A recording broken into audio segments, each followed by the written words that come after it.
Don't repay evil for evil. Thanks for joining me for today's daily verse from the Bible and the Quran.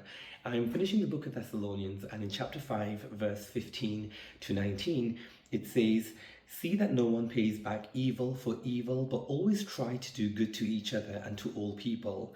Always be thankful, never stop praying, be thankful in all circumstances, for this is God's will for you who belong to Christ Jesus." Similarly, in the Quran, we are instructed in chapter 23, verse 96, it says, "Repel evil with good."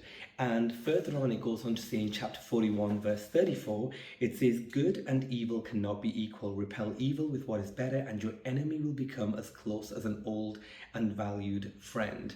So I think these verses are really interesting because it is tempting when people hurt you for, it could be anything, something big, something small, intentional or unintentional. But when people treat us badly, or depending on how they've treated us, it's really easy for us to want to treat them and sort of treat them in the same way that they've hurt us.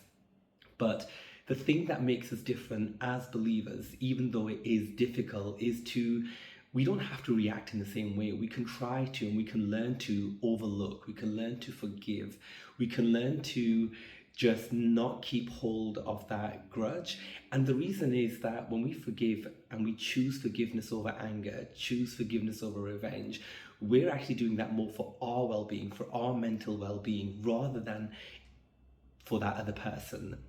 So I really hope these verses do bless you and do encourage you to not repay evil with evil, but instead repel evil with something good, with something better, and then to withdraw yourself. And that way you are choosing to overlook, choosing to forgive. And again, that's for your well-being more than it is for them. Thanks so much for joining me for today's daily verse.